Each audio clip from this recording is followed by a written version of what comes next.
Good day, dear soulmates, and welcome to class. I'm Elizabeth. So in today's class, I'll be showing you how to make this beautiful alternate crown top made with 1 yard of fabric, Duchess material. So you'll be able to achieve this with this well-detailed tutorial. So let's get started. Okay, so here are the materials needed for the backless crown neck top, sleeveless crown neck top. So I'm using Duchess material. This is 1 yard of Duchess material. 1 yard should be enough to make that top. So you'll be needing your 1 yard of Duchess material. I'm using my pen. You can use your chalk. This is a beginner's class, so you should be familiar with your tape rule.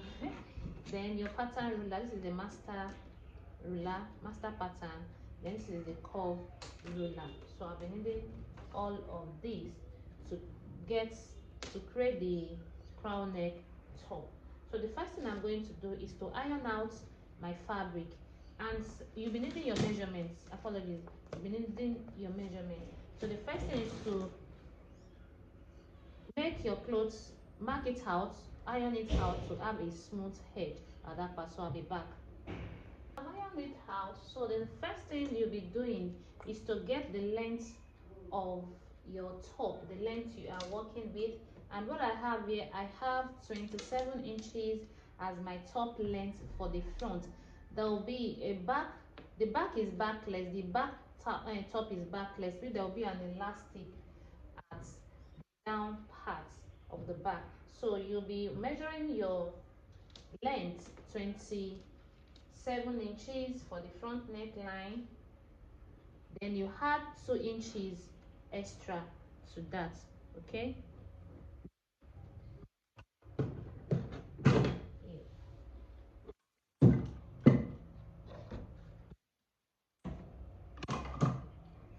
So if you're adding 2 inches, that means you'll be getting 29 inches. Okay. Roll it out.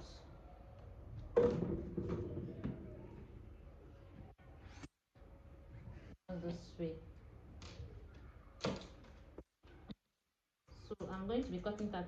Then for the body, it depends on how free you want the top to be. If you want it to be fitted on you, not too free, so you determine your measurement. So the bust I have here is bust.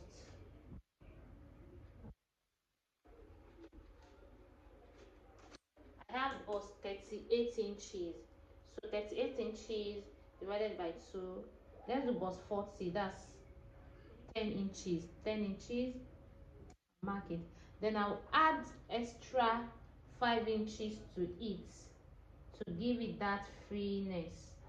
Okay, I'm going to measure it downward. So I have 15 inches, and I'm going to mark it straight down.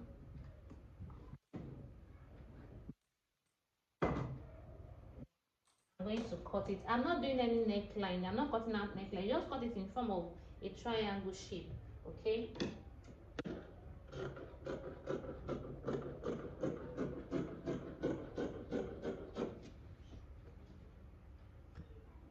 So I haven't cut that out.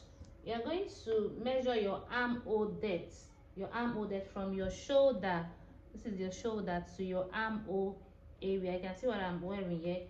So you mark it. So that will determine the back part.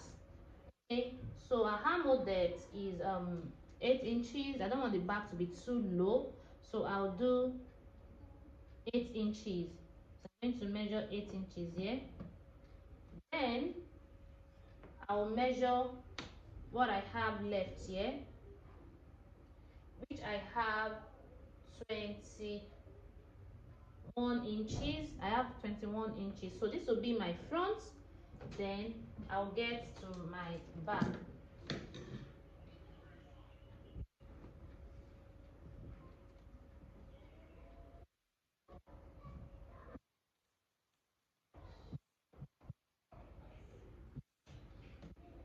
So for the back, cutting out 21 inches. 21 inches. I wanted to see me clearly. Okay, so I'll be cutting out 21 inches for the back, which is here. I'll mark it out this way.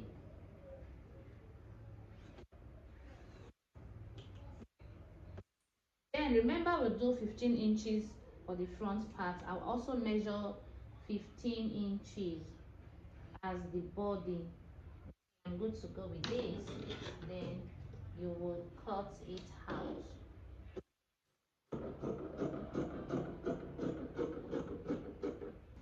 Okay, so now this is the back, while this is the front fabric. Okay, so for the back there will be an elastic there, so I'm going to fold these edges. I'll fold it to insert my elastic that is going to be able to gather at the back. Then this part, remember the 8 inches we measured, that's for the armhole depth. So I'm going to be notching this now. I'll give it a small notch. Okay, then I'm going ahead to hem all those parts down. Then I'll come back and show you what it looks like.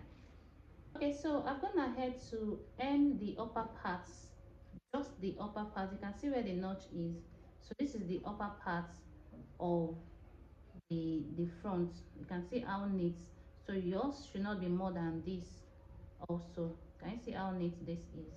And also, this is for the back. You can also see that. Can you see that this is the back part, and I ironed it out. So now I'll be passing my elastic. This is the elastic that I'll be using. I'll be passing my elastic inside this to gather it up at to form the back part. Okay, so I've added my elastic to the back. Remember, the back should not be too free, since there's an elastic there, and the top you are making is not too free. It's to make it look smart on you. So I've added my elastic. So the next thing I'm going to do now is to bring my back, my front, and remember the part that was notched. Yeah, this part. Can you see the notch area? Then you match it up with your back fabric.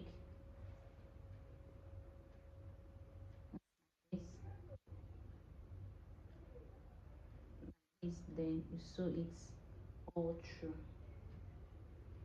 Sew it down all through. Okay, so I'll go ahead now and do that. Okay, so I'm done with the joining of both sides, and this is what we have. This is the neck part, the front part. You can see this is what we have.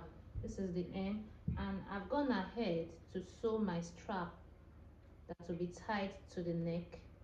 Can you see that? So this is the strap. You can determine how long you want it to be, and you can determine if you want it to be small like this size, or you want to maintain this size. So the next thing is for us to take the front part. Then you will sew it down this way. Can you see that you're going to sew it down this way? So at the end, starting from here, starting from the tip, then sew it down. Then also do the same thing on the other side. Sew it at the tip also. Then after you've done that, you go ahead and end the down parts round. This is the back. You can see how the backs look like. Then after sewing, I'll show you what it looks like. Okay, so this is the finished parts of the crown outer neck top. This is what you have. So it's on the mannequin, so the fitting is not really coming out well. This is the finished look. You can pair this with a jean, you can pair it with a palazzo pants, and you're good to go. See how neat everything is.